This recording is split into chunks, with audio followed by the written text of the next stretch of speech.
just finished We Have a Ghost. Okay, it's way too damn long. It's a 2-hour movie that really shouldn't have been a 2-hour movie. Let's just get that straight out of the bat. It should not have been a 2-hour movie. Every time you're like, oh yeah, it's finished now. Nope, it keeps going. Oh, this is a perfect time to end. No, it keeps going. It just, no. Okay, so it's really funny because it's a Netflix original.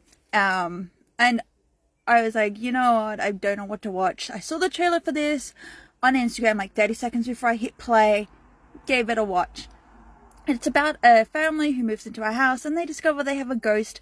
One of the family members tries to make friends with the ghost while the father tries to make a profit from the ghost, which seems pretty self-explanatory.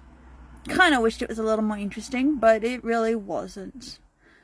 But it's really interesting when I started watching the scene, like my first thought in the first scene wasn't why the hell are these people running out of the house. It was why the hell is this moon so goddamn big and so goddamn close to this house? Like, it is massive. You would have thought the moon was like right there rather than miles away like the moon normally is. I was like, cool. And then as you watch further on, you realize the special effects, you feel like the special effects are mirroring like early horror movies. You know, the ones that are now either classics or the ones that are just pure classic Hollywood monster horror movies. The ones with the cheesy special effects that made sense back then because they didn't know what they're doing, but you watch it now and you're like, I get it. They're from like that era. Special effects is special effects. It's just really weird to look at. It just doesn't fit the modern telling of 2023 special effects. It fits the telling of like the 60s or the 50s special effects. It's just, yeah. And I don't think that works for a good thing. Their song choices are also really weird. They have a song from Alice Cooper, The Doors, AC/DC, and you're like, this movie doesn't call for any of those artists to be in that movie, let alone those songs. Like, that just doesn't make sense. And now when I watched the trailer, I was like, I could have sworn these guys were like young boys, like no older than 12. But these guys are actually over the age of 16.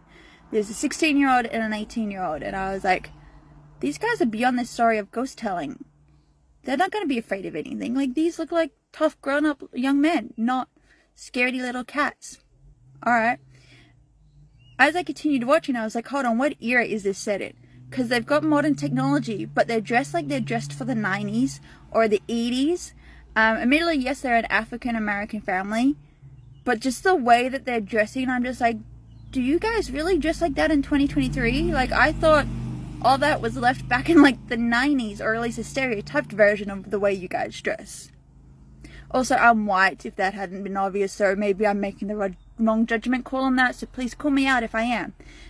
But yeah, no, I was just really lost in like, okay, well, is this a 2000s movie or is this a pre-2000s movie? What is it? The best way to describe We Have a Ghost is, what if we could make money from Casper? It's take away the love interest. It's if Casper could be a money-making machine. And it's just, it doesn't make sense in that weird way. They mirror so many other movies that they refuse to be their own little movie. You compare it to Casper, you compare it to Final Destination, particularly in that scene where the stuff falls off the truck. You know, in Final Destination, how there's stuff that falls off the truck and kills the driver? Yeah, there's a similar scene to that, except there's nothing falling off the truck, it's more of just a generic car crash. And then you got compare it to Bad Times at El Royale, which, if you've seen that movie, it's set in a hotel, in a rundown, seedy-looking hotel. Which doesn't really seem fitting for a movie like this. And then, if anybody knows about Movie World on the Gold Coast in Australia, back in the early 2000s, they had a stunt show called Police Academy, which is based off the movies. The car chase scenes in this are inspired, or at least I assume are inspired by Police Academy from Movie World. I was like, dude, this is really early 2000s stuff. Like, this ain't fun. This is boring. And then so we have 3 different storylines in this story. We have the storyline of Kevin, who makes friends with Ernest, which is our ghost. And then we have the story of Kevin's father trying to make a profit from Ernest. And then we finally have the story of a doctor trying to capture Ernest. for their own whatever, which ends up failing to backfire anyway. But none of those 3 storylines connected.